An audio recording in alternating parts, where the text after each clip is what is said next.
Bien, vamos a empezar.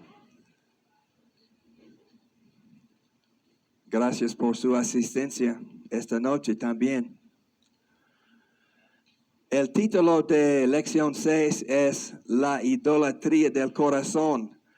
Y es una lección otra vez del problema de pecado. Y no estamos tratando de desanimarles. Simplemente estamos tratando con el problema de pecado o el pecado que mora en mí. También mi hermano les han dado una esperanza fuerte que tenemos un Padre y tenemos que acercarle. Padre, perdóname. Y tenemos un océano de gracia para aprovechar del Padre. Entonces no estamos tratando de desanimarles, pero simplemente estamos conversando sobre la realidad del pecado que mora en mí. Entonces, la gran idea de esta noche es, hemos dicho que el caminar cristiano consta de dos pasos repetidos, el arrepentimiento y la fe. En la lección 5 tratamos con el arrepentimiento. Ahora dirigimos nuestra atención al tema de la fe.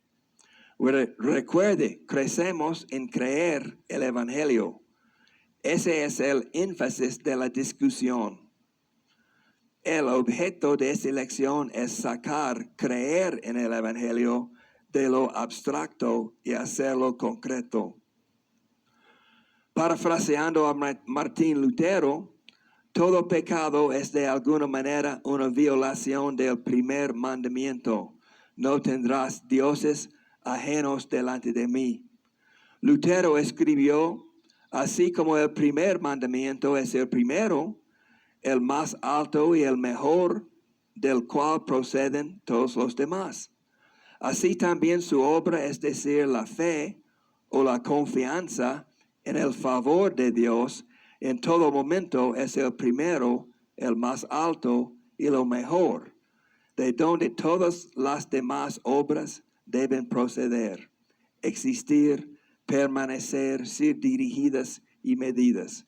En otras palabras, mantener a Dios en primer lugar es fundamental para el crecimiento espiritual. La clave para la transformación impulsada por el Evangelio es aprender a arrepentirse del pecado que está detrás del pecado o el pecado que mora en mí. Estamos hablando mucho del pecado que mora en mí.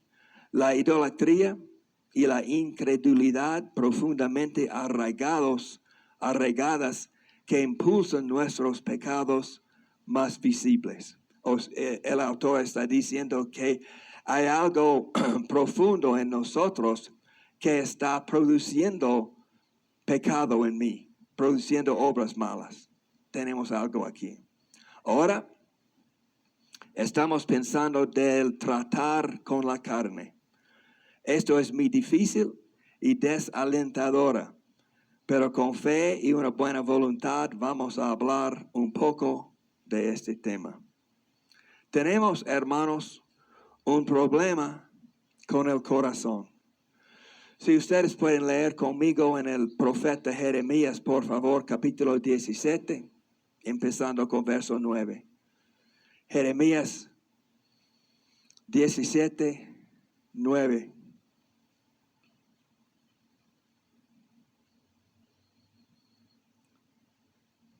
Engañoso es el corazón más que todas las cosas y perverso.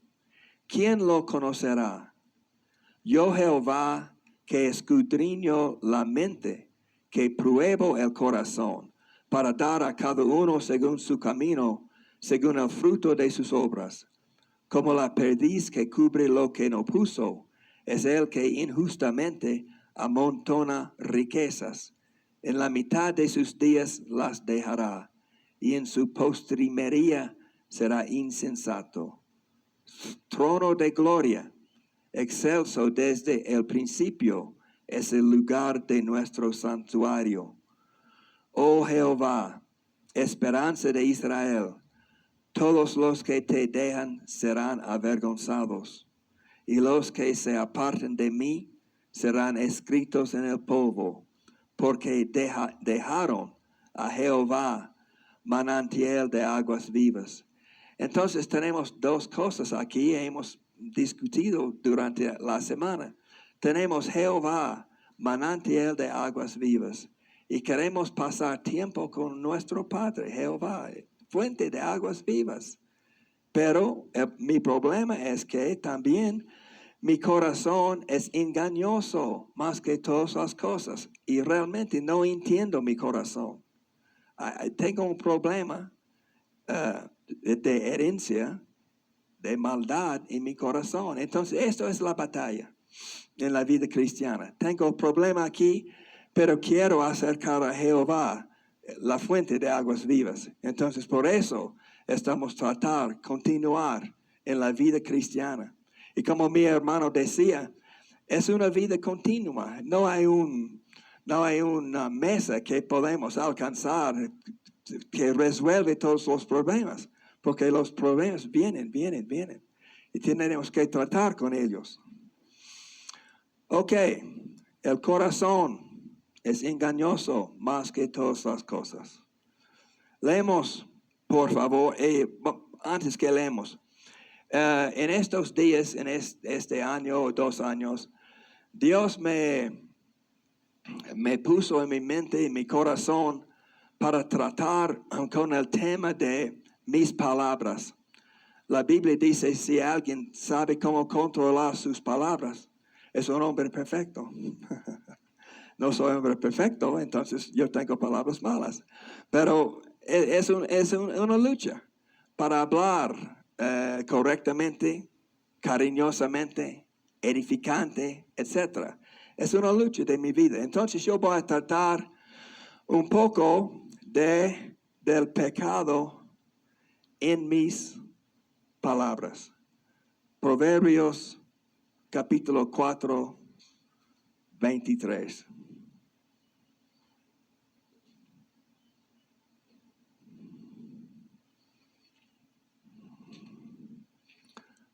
Proverbios 4, 23. Dice, sobre toda cosa guardada, guarda tu corazón, porque de él mana la vida. El Señor realmente está usando en otro pasaje ese proverbio, hablando de que sale de la boca, revela que está en el corazón. Por ejemplo, en Mateo capítulo 12, leemos. Mateo 12, empezando con 34. 12, 34. Generación de víboras, ¿cómo podéis hablar lo bueno siendo malos? Porque de la abundancia del corazón habla la boca. Podemos discernir qué tipo de persona otra persona es o qué tipo de carácter otra persona tiene. Nada más que tenemos que escuchar sus palabras. Él va a revelar. ¿Ya? 25. El hombre bueno del buen tesoro del corazón saca buenas cosas. Y el hombre malo del mal tesoro saca malas cosas. Mas yo os digo que toda palabra ociosa que hablen los hombres de ella darán cuenta en el día del juicio, porque por tus palabras serás justificado y por tus palabras serás condenado. Entonces es nuestras palabras que revelan nuestra vida. Entonces mis palabras a ti revelan mi vida. Y tus palabras a mí revelan su vida. Pero el problema viene del corazón, porque mis palabras vienen de mi corazón. Y tus palabras vienen de tu corazón. Entonces podemos conocerles uno a otro por las palabras. Y en las palabras también mora también el pecado. Es un problema. Entonces, por ejemplo, en mi vida, en mi peregrinaje. Un problema que tenía muy grave en mi vida personal era el chisme. Yo tenía mucho gozo en escuchar chismes y pasar chismes a otros. Ustedes no entienden que estoy hablando, ¿no? Sí, entiende, ok. ¿Por qué? ¿Por qué hacemos eso? Yo creo que cuando escucho algo que pasó malo a otro hermano, ¿has escuchado ese hombre está andando malo y eso pasó con él? Háblame más, háblame más. Porque cuando escucho eso, de ese mal estado de ese hermano, eso me hace a mí sentir más bien. Entonces, yo estoy mejor que él, pues. Yo estoy mejor que él. Entonces, él está mal, lo siento, pero ve, estoy mejor. Entonces, estoy progresando en la fe a través del pecado de otro hombre. Qué ridículo, ¿no? Pero eso era un problema para mí. Y bueno, vamos a leer. Yo necesito 2 voluntarios para leer Proverbios 18:8. ¿Quién quiere leer? Hermana, tú puedes leer. Proverbios 18:8. Y hermano, tú puedes leer Proverbios 26:22. Tengo 2 voluntarios aquí. Sí, hermano, lea, voz alta.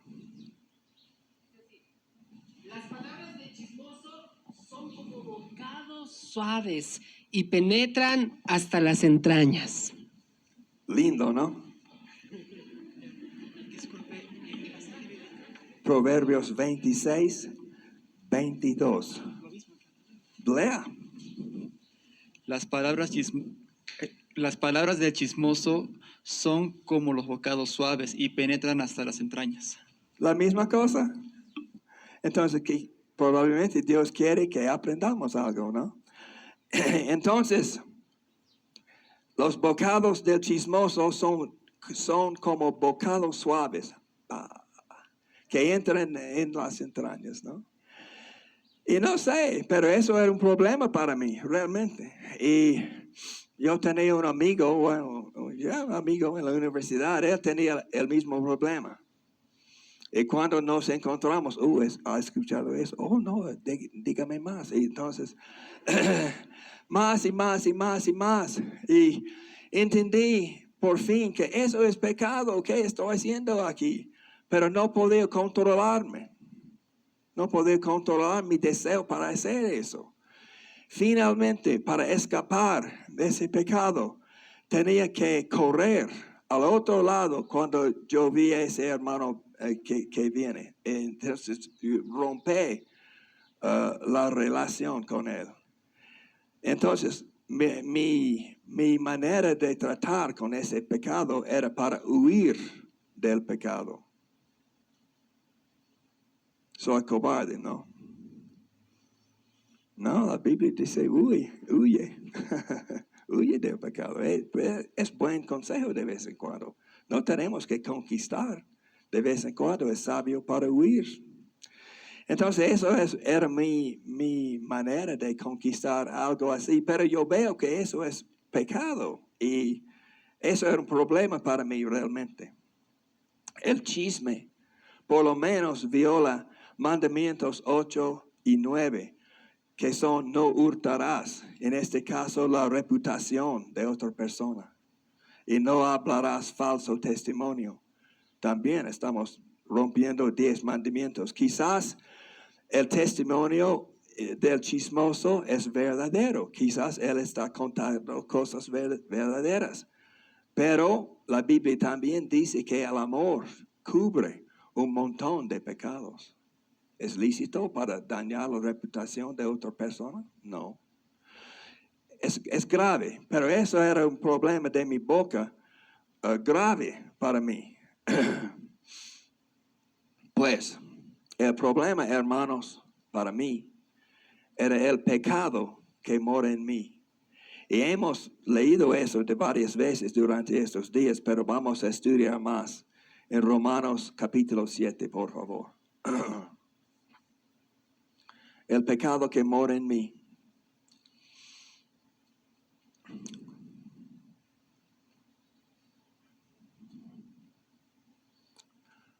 Vamos a empezar con verso 1. La analogía del matrimonio, dice mi Biblia. ¿Acaso ignoráis, hermanos, pues hablo con los que conocen la ley, que la ley se enseñorea del hombre entre tanto que éste vive? Porque la mujer casada está sujeta por la ley al marido mientras éste vive. Pero si el marido muere, ella queda libre de la ley del marido. Así que si en vida del marido se uniere a otro varón, será llamada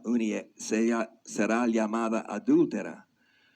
Pero si su marido muriere, es libre de esa ley, de tal manera que si se uniere a otro marido, no será adúltera. Así también, vosotros, hermanos míos, habéis muerto a la ley mediante el cuerpo de Cristo, para que seáis de otro, del que resucitó de los muertos, a fin de que llevemos fruto para Dios.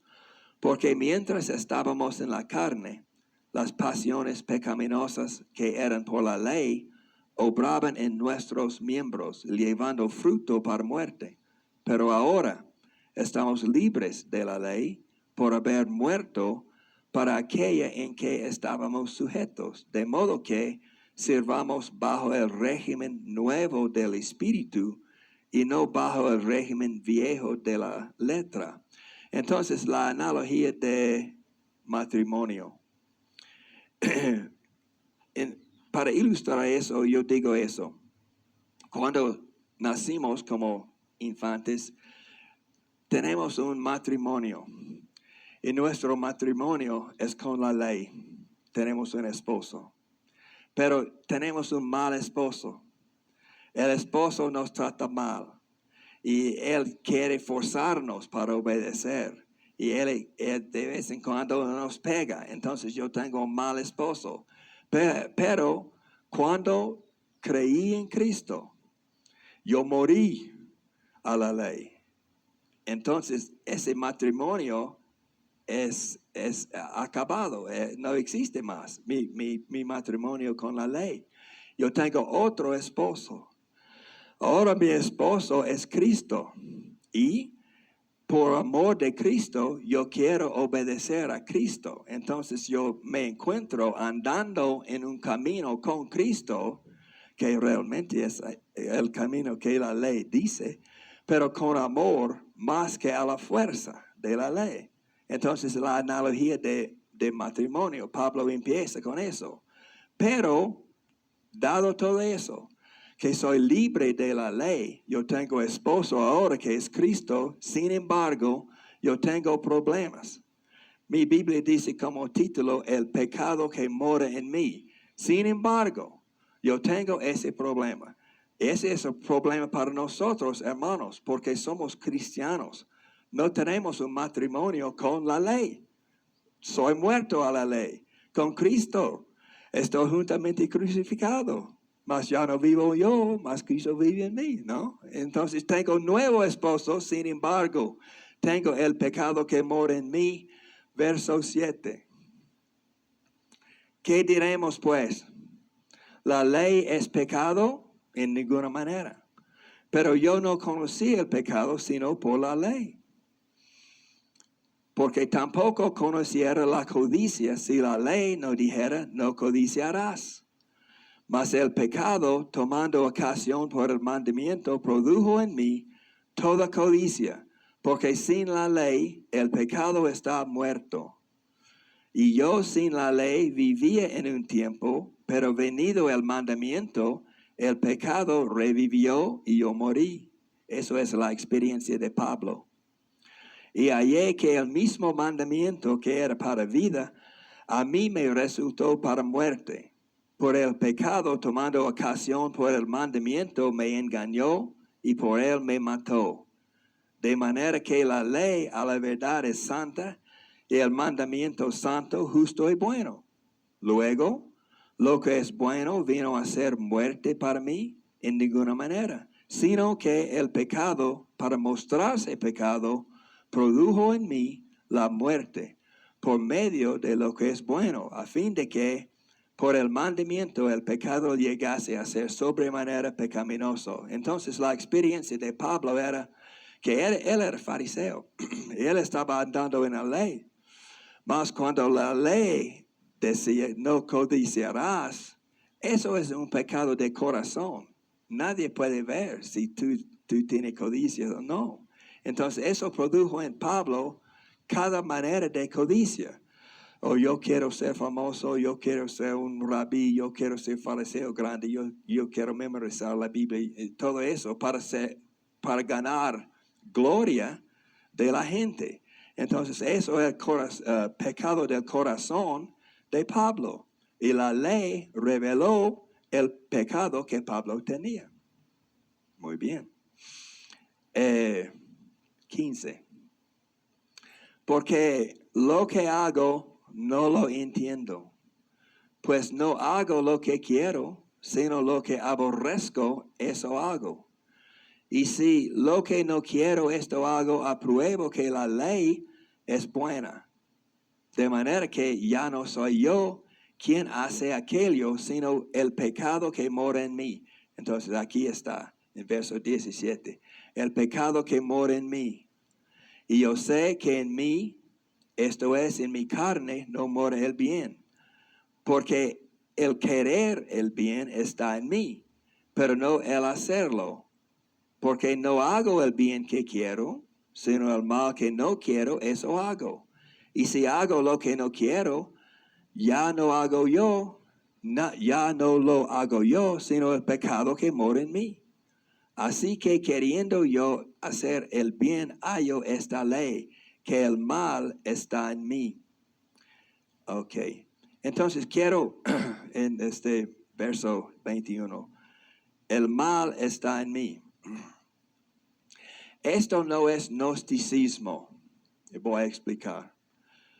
Gnosticismo era una herejía viejo que atacaba a la iglesia, que decía que todo lo material es pecado. Solo lo que es bueno es lo espiritual.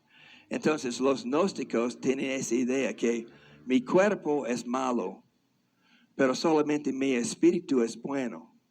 Entonces en su religión ellos están tratando de escapar del cuerpo por meditación, por ayuno.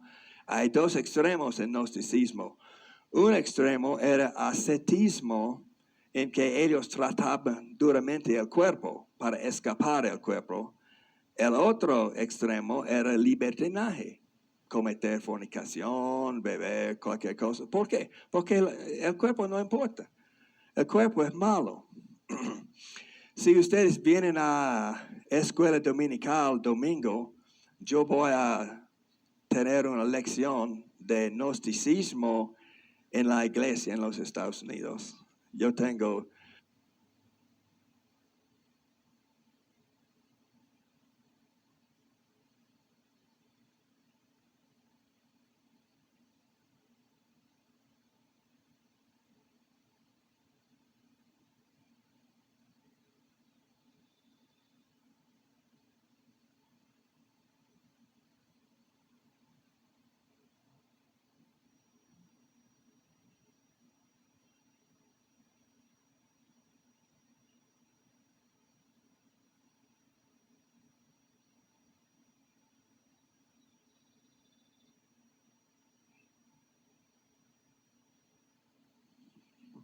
entonces, hay una tendencia en la iglesia en los Estados Unidos hacia el gnosticismo, o sea, el espíritu es bueno y el cuerpo no importa. Entonces vamos a estudiar eso domingo. Pues, Pablo no está enseñando gnosticismo, no está diciendo que el cuerpo en sí es mal, no. Hay un principio, hay una ley, dice Pablo, de pecado que mora en mí. No es el cuerpo en sí, es algo que mora en el cuerpo. En principio de pecado. 21. ¿Sí? Sí. Así que, queriendo yo hacer el bien, hallo esta ley, que el mal está en mí. Porque según el hombre interior, me deleito en la ley de Dios. Pero veo otra ley en mis miembros que se rebela contra la ley de mi mente y que me lleva cautivo a la ley del pecado que está en mis miembros. Entonces el hombre interior, su alma del apóstol, su mente, su hombre interior, él quiere obedecer a Dios, él quiere leer la Biblia, él quiere seguir a Cristo, él quiere amar a Cristo con su hombre interior. Pero él decía que yo veo otra ley en mis miembros que se rebela contra mi deseo de andar con Cristo. Eso es el problema en que vivimos nosotros. Tenemos deseo de andar con Cristo. Amamos a Cristo. Pero vemos otra ley que mora en mis miembros que produce, por lo menos, un deseo de pecar. O quizás no un deseo. Pecamos y no sabemos por qué.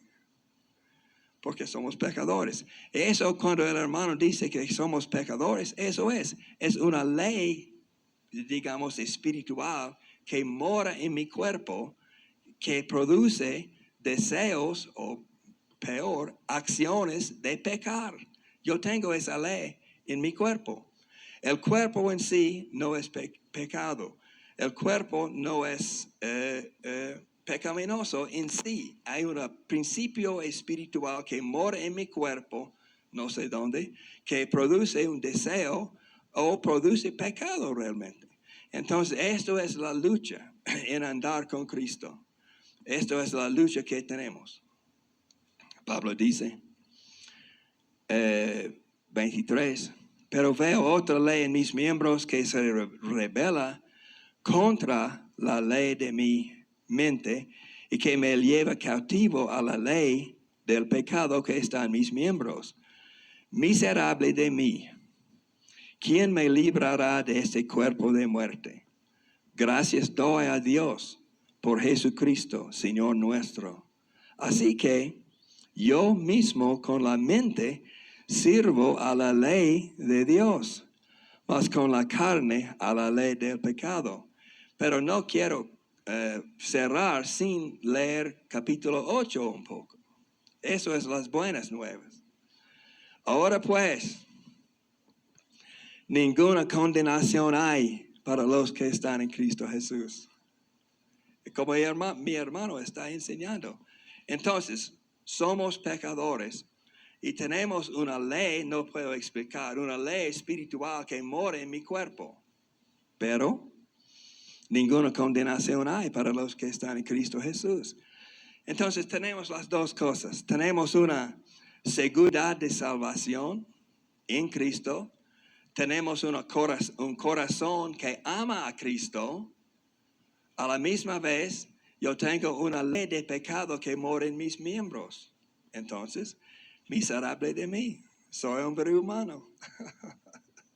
Soy hombre humano. Y eso es la vida con Cristo. Bueno, pocos versos más. Verso 2 de capítulo 8. Porque la ley del Espíritu de vida en Cristo Jesús me ha librado de la ley del pecado y de la muerte. Porque lo que era imposible para la ley, por cuanto era débil por la carne, Dios enviando a su Hijo en semejanza de carne, de pecado, y a causa de pecado, condenó al pecado en la carne, para que la justicia de la ley se cumpliese en nosotros, que no andamos conforme a la carne, sino conforme al Espíritu. Entonces, la justicia de la ley se cumpliese en nosotros. ¿Cómo? Por la muerte de Cristo para nosotros. Cristo tomó todos mis pecados en su cuerpo. Me imagino, evidentemente, Él tomó también esa ley de pecado que mora en mis miembros. Él tomó eso. Es también, entonces, estoy libre pues de todo eso. Puedo andar con Cristo en libertad y sin vergüenza. Puedo andar con Cristo sin vergüenza, aunque soy pecador. Y como el hermano dice, tenemos un montón de gracias, es libre. Dios quiere perdonarnos y vamos a andar con Cristo con confianza. Y si una persona dice que tú eres pecador, dice que tú no sabes la mitad. Pero tengo confianza en mi Cristo y tengo gozo en mi andar con Él. Tengo 2 o 3 cosas más para concluir. A ver.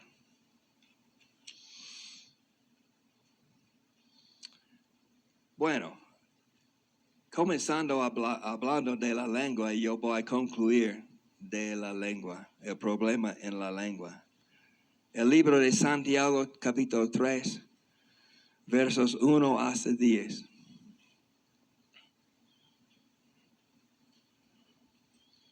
Ya. Santiago 3, 1 hasta 10. Santiago sabía el problema también. Hermanos míos, no os hagáis maestros muchos de vosotros, sabiendo que recibiremos mayor condenación. Pues aquí estamos. Porque todos ofendemos muchas veces. Si alguno no ofende en palabra, este es varón perfecto, capaz también de refrenar todo el cuerpo. Si puede refrenar sus labios, puede refrenar todo el cuerpo. Muy bien. He aquí, nosotros ponemos freno en la boca de los caballos para que no obedezcan, y dirigimos así todo su cuerpo. Mirad también las naves, aunque tan grandes y llevadas de impetuosos vientos, son gobernadas con un muy pequeño timón, por donde el que las gobierna quiere. Así también la lengua es un miembro pequeño, pero se jacta de grandes cosas. He aquí cuán grande bosque enciende un pequeño fuego. Y la lengua es un fuego, un mundo de maldad. La lengua está puesta entre nosotros, nuestros miembros, y contamina todo el cuerpo, e inflama la rueda de la creación, y ella misma es inflamada por el infierno. Porque toda naturaleza de bestias y de aves, y de serpientes y de seres del mar, se doma, y ha sido domada por la naturaleza humana. Pero ningún hombre puede domar la lengua, que es un mal que no puede ser refrenado, llena de veneno mortal. Con ella bendecimos al Dios y Padre, y con ella maldecimos a los hombres, que están hechos a la semejanza de Dios. De una misma boca proceden bendición y maldición. Hermanos míos, esto no debe ser así. ¿Acaso alguna fuente echar por una misma abertura agua dulce y amarga? Hermanos míos, ¿puede acaso la higuera producir aceitunas o la vid higos? Así también ninguna fuente puede dar agua salada y dulce. Pues Santiago sabía el problema de la lengua y es la frontera final, en mi opinión, de la vida cristiana para controlar la lengua. Para concluir mi sesión aquí, yo tengo algunos dichos de los padres del desierto para vivir la vida con Cristo. Un poco severo quizás, pero algunos comentarios, ¿no? El abad Pambo preguntó al abad Antonio, ¿qué debo hacer? El anciano contestó, no confíes en tu justicia, no te lamentes del pasado, domina tu lengua y tu gula. Dijo San Gregorio, de todo bautizado Dios exige 3 cosas. Una fe recta para el alma, dominio de la lengua, castidad para el cuerpo. El abad Juan, el enano, dijo, cada día al levantarte, ejercítate en todas las virtudes y guarda con mucha paciencia el mandamiento de Dios, con temor y longanimidad en el amor de Dios con esfuerzo de alma y cuerpo y gran humildad. Sé constante en la aflicción del corazón y la observancia, con mucha oración y súplicas, con gemidos, guardando la pureza y los buenos modales en el uso de la lengua y la modestia en el de los ojos. Sufre con paciencia las injurias sin dar lugar a la ira. Sé pacífico y no devuelves mal por mal. No te fijes en los defectos de los demás, ni te exaltes a ti mismo. Antes, al contrario, con mucha humildad, sométete a toda criatura. Prepárate para la lucha, con espíritu humilde, buena voluntad, con discreción de juicio, pureza del alma, percibiendo el bien con paz y trabajando con tus manos. El abad pastor dijo: la guarda del corazón, el examen de sí mismo y el discernimiento son las tres virtudes que guían al alma. Entonces, hermanos, que Dios les bendiga a nosotros todos en nuestros andar con Cristo, y que vamos a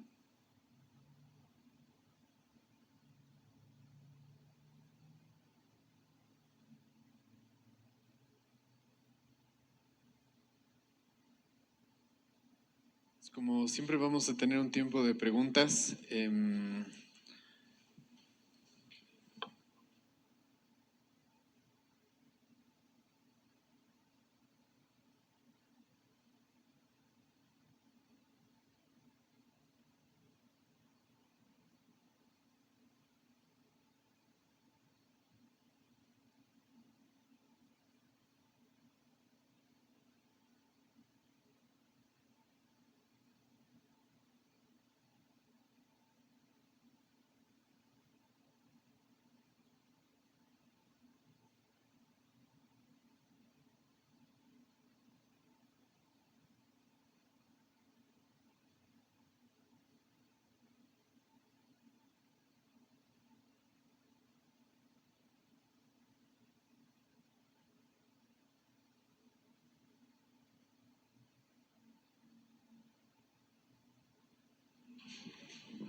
Allá el hermano.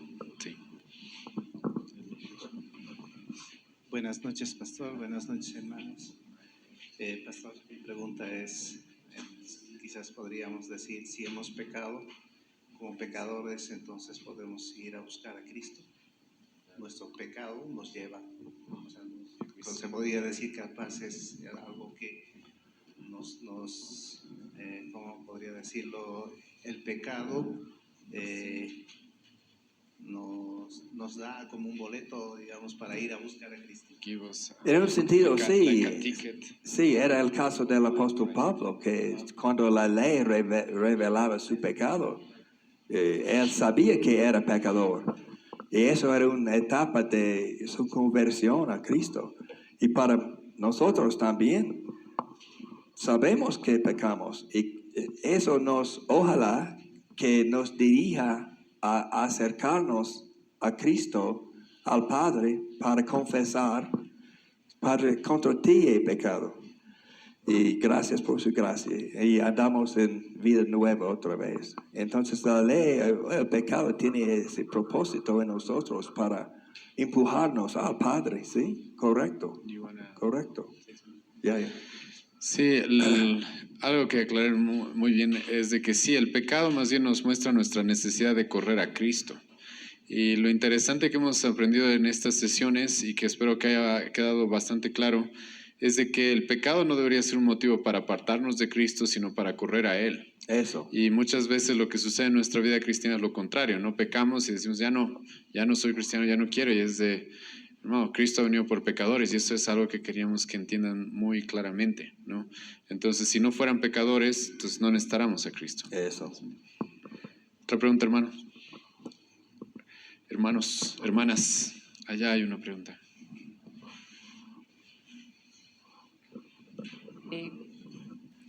¿Se puede complementar el tema que hemos oído hoy día con respecto al texto que dice, entonces pecaremos para que la gracia abunde? How can we complement with the text that says in Romans 6, so now we're going to sin for the grace abound? So how are we dealing with that? You want to take that one up? Go ahead, brother. Okay, go ahead. Well, that's always the temptation, isn't it? Bueno, esa siempre es la tentación.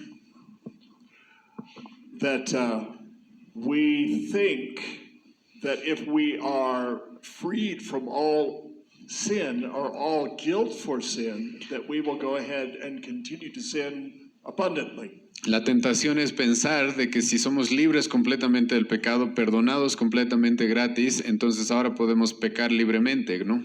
So, what Paul is viewing, I think, in all of Romans chapter 6 is he's saying we have been freed from sin and its relationship to the law as having sort of a law as a boundary around us to keep us from sinning. Y lo que Pablo creo que dice esencialmente en el capítulo 6 de Romanos es de que hemos sido libres del pecado y todavía pero tenemos la ley, la cual es como una cerca que evita que continuemos en pecado. And all that we have been depending on, all of this talk about repentance and relaxing in grace, Y todo lo que hemos hablado acerca del arrepentimiento y esto de descansar en la gracia, all of this assumes that the heart has been changed. todo esto asume una cosa muy importante y es que el corazón ha sido cambiado. And if our heart has been changed, our desires have been Y si changed. nuestro corazón ha cambiado, nuestros deseos han cambiado. And so we find ourselves then in Romans chapter 7, Y entonces nos encontramos en Romanos capítulo 7, where Paul says, my desires are to be obedient to God, donde Pablo dice, mi deseo es ser obediente a Dios, but I continue to sin. pero continúo pecando. So, and he says, this is a very precious truth to me. Y Pablo dice, esta es una verdad muy preciosa para mí. So he says, it's not me that's sinning anymore. Pablo It's dice, no the es- sin within me. No soy yo el que peca ya, sino es el pecado en mí. So I think the point to answer your question is that we have a desire. Well, let me put it this way. If I were to ask you as a Christian, how many of you want to go and sin abundantly? Si yo les preguntara a ustedes como cristianos, ¿cuántos de ustedes quieren salir de aquí ahora y pecar en abundancia? Nadie. None of us. In fact, sin Nadie. is the thing that bothers us the most about our lives. Incluso para el cristiano el pecado es aquella cosa que más le molesta en su vida. It is only an unbeliever who will say, oh, well, no guilt and grace? Hey, I'm going to go over here and sin. Es solamente el incrédulo que va a decir, oh, mira, la gracia, ya no hay culpa, ok, pecaré más. But we are very reluctant to trust the grace of God. Pero nosotros somos muy reluctant. ¿Quién me ayuda, No. Andrea? Reluctant. Reluctant. Somos muy propensos a... To trust the grace of God. Somos muy poco propensos a confiar en la gracia de Dios. And so we spend lots of time creating boundaries for people so that they will not accidentally slip into sin. Así que muchas veces lo que hacemos es crear cercas o poner muros alrededor de las personas para que no de manera accidental pequen. This is also found in Genesis. Esto también se encuentra en Génesis. Adam said to Eve, Adán le dijo a Eva, God said, don't eat of this. Dios dijo, no comas de esto. In fact, sweetheart, don't even touch it. De hecho, cariño, ni siquiera toques esta fruta. God did not say that. Dios no dijo eso. God did not say don't touch the fruit. Dios no dijo no toquen la fruta. Adam added that as a boundary to keep her from being able to sin. Adán agregó eso como una cerca, como algo que evite que Eva llegue al pecado. Pastors do this all the time. Los pastores muchas veces hacen eso. I'm done. You can add, sure. Sí, hemos estudiado justo Romanos 6 hace un tiempo dentro de la iglesia y es muy importante lo que el pastor Daniel nos dice, ¿sí? Porque nosotros creemos que la gracia viene acompañada de una nueva vida. Entonces, por ejemplo, la respuesta de Pablo a Romanos 6:1, cuando él dice, entonces ahora porque la gracia permaneceremos en pecado, Pablo va a decir de manera enfática, no, jamás. Pero Pablo lo que no va a decir es porque ahora yo les mando que no pequen, sino porque Pablo va a decir porque en la gracia que nos ha salvado es la gracia que también nos da una nueva vida y el cristiano ahora tiene un nuevo corazón. No somos perfectos, pecamos todavía, pero tenemos una nueva vida la cual ahora desea hacer lo correcto. Entonces, el cristiano verdadero nunca va a usar la gracia. Hermanos, hemos visto en estas sesiones la gracia de Dios, ¿sí? Cuán grande es su gracia, superabundante, inimaginable. Sí, ya no hay más pecados, ¿se acuerdan? Pero Pablo lo que dice en Romanos 6 es de que si tú eres un cristiano no vas a usar esa gracia para pecar.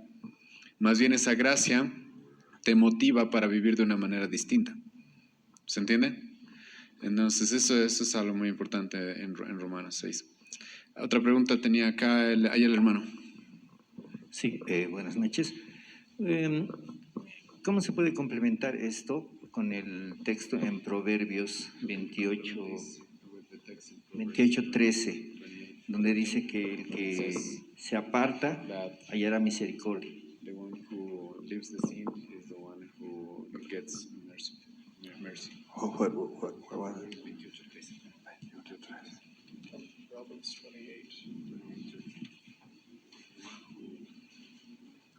Goes away the sin, he is the one who's going to find mercy. It's his transgressions. 28. 28, please.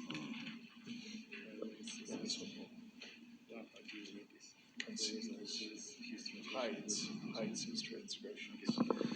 Lo que dice el pasaje lo vamos a leer. Ya, leo. El que encubre sus pecados no prosperará, mas el que los confiesa y se aparta alcanzará misericordia. Pues, ¿cuál es la pregunta? How we complement. Yeah, how is that related to the topic? My topic. How is that related to the topic that We're talking tonight. Probably more to mine than to yours. Yeah.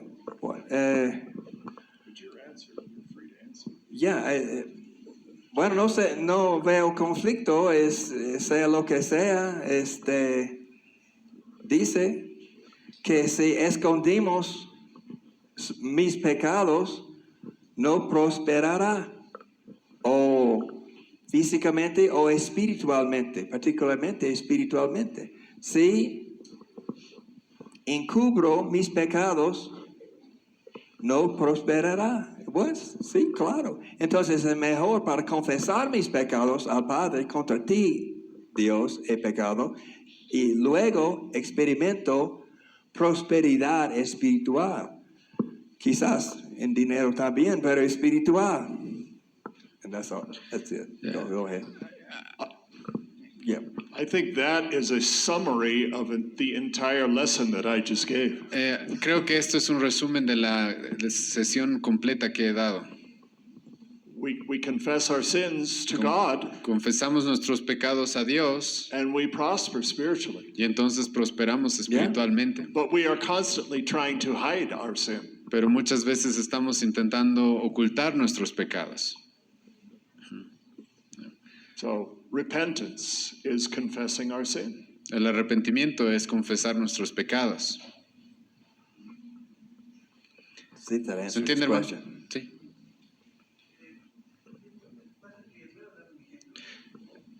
Tal vez lo que se refiere es tal vez como que hubiera un requerimiento para llegar a la misericordia, que es confesar nuestros pecados, apartarse de los pecados para conseguir misericordia. Ok. Algo que tenemos que tomar muy en cuenta, sí, es de que nosotros no vamos a negar la responsabilidad que el hombre tiene de apartarse de sus pecados. Yeah. Entonces, por ejemplo, ¿sí? Hemos visto el arrepentimiento verdadero de David en Salmo 51, ¿sí? Hemos visto cómo él ha confesado su pecado, Hemos visto cómo Él ha reconocido su pecaminosidad. Hemos visto cómo Él ha pedido de que Dios le dé un nuevo corazón, trabaje en su corazón, no solo en su conducta, ¿verdad? Ahora pregunta, ¿cuántas veces más David cometió el mismo pecado que cometió con Betsabé? El libro de Reyes, 2 Reyes 15, dice, David fue perfecto en todo, salvo en lo de Betsabé y Urías. Entonces, la responsabilidad del hombre de apartarse de su pecado siempre está ahí. Pero el punto del día de hoy es que ese apartarse del pecado no está basado simplemente como es como que yo me aparto del pecado y ya está, sino que el verdadero arrepentimiento tiene más, ¿no? Tiene este sentimiento de que he pecado contra Dios, este sentimiento de que entiendo cuán pecaminoso soy, de que entiendo el dolor que Dios me provee, y es eso lo que me guía a apartarme del pecado. Incluso es eso lo que demuestra que he alcanzado misericordia. Y eso es lo que sucede, ¿no? Y hay que tomar en cuenta, como dije, la perspectiva tanto humana que la Biblia nos da como la divina, ¿sí? Y no sé si le ayuda, hermano, a responder eso. ¿Sí? ¿O quiere agregar algo más? Okay. Una pregunta más, hermanos. Allá hay una pregunta más y con eso concluimos el día de hoy. Gracias, hermanos. Una consulta. ¿Es un requisito Question. It's a requirement. para ver al Señor la santidad? Ahora, si el mal mora en nosotros y el pecado también, el mal y el pecado envasan la santidad. Entonces, si hemos entendido que el mal lo vamos a llevar de por siempre porque está en nuestra naturaleza, no seremos santos. ¿Y cómo podremos ver al Señor?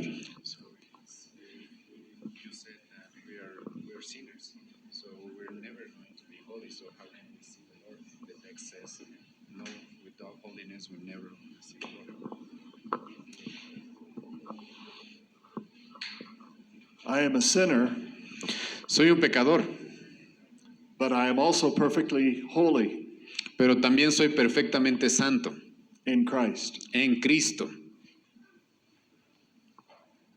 So the holiness that I need to have in order to see the Lord is not my holiness, it is the holiness of Christ. Así que la santidad que es necesaria para ver al Señor no es mi santidad, es la santidad de Cristo.